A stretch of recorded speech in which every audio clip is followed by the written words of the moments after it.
le suivi au niveau des ministères.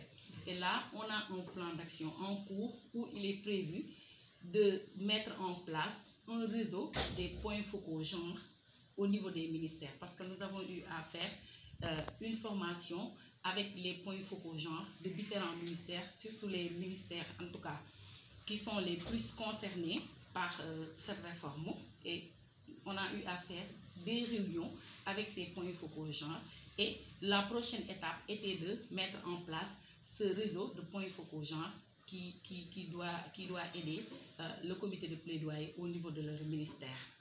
Par rapport à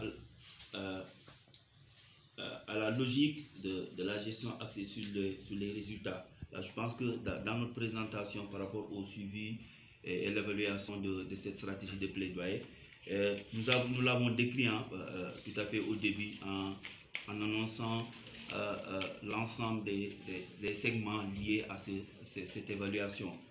On ne peut pas parler de gare sans faire allusion à la déclinaison suivante, à savoir des ressources pour les résultats en passant par les activités, les produits et les effets liés à l'impact. Là, c'est important en termes de déclinaison. Donc, en parlant de gestion axée sur les résultats, il faut tenir de 4 éléments essentiels, à savoir les ressources, les activités, mais aussi les effets et les impacts qui sont liés aux produits finaux tels qu'attendus.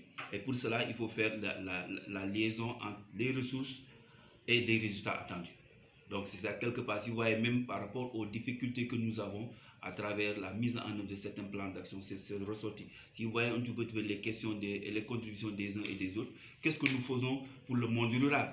Cela veut dire quelque part, malgré l'immensité, les besoins sont là, mais nous ne parvenons pas en termes de ressources, tant bien financières que humaines, de pouvoir atteindre certaines cibles concernées. Donc je pense que c'est intimement lié, et cette première étape de cette évaluation nous permettra, lors de l'élaboration, lors des prochaines planifications, de mieux cibler là où il faut par rapport aux ressources disponibles, et de faire même appel à la mobilisation des ressources domestiques nous permettant vraiment de faire face à ces éléments soulevés dans le plaidoyer.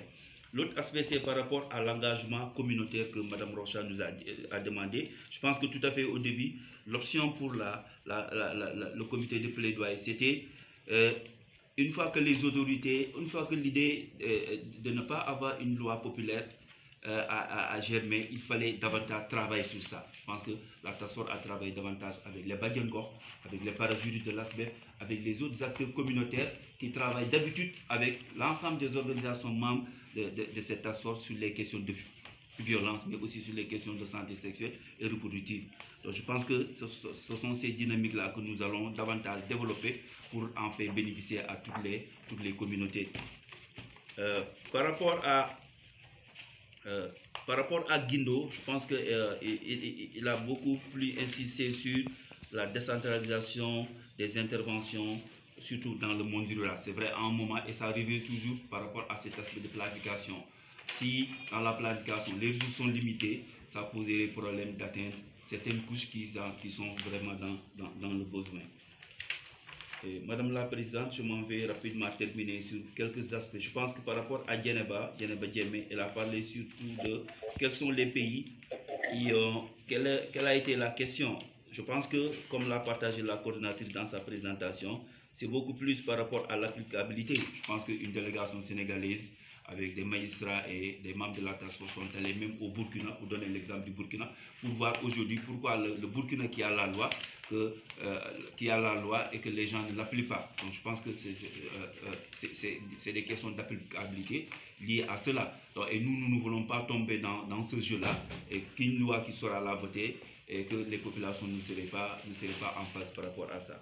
Voilà donc Madame la modératrice, les quelques réflexions, et moi je noterai d'emblée que c'est beaucoup plus de suggestions qui nous permettraient, in fine, en interne, de vouloir davantage recueillir ça. Moi je les prends beaucoup plus comme des défis, de vouloir, parce que c'est ça aussi, in fine, le but de toute évaluation, c'est de dire, voilà ce que nous avons fait, et voilà les défis sur lesquels nous sommes interpellés. Nous avons tantôt parlé, les participants sont revenus tantôt sur le monde rural, sur l'aspect religieux, sur l'aspect applicabilité. Donc c'est des choses sur lesquelles nous devons nous interroger et pouvoir peut-être peaufiner d'autres stratégies nous permettant de les toucher. Voilà, donc sur ce, je vous remercie.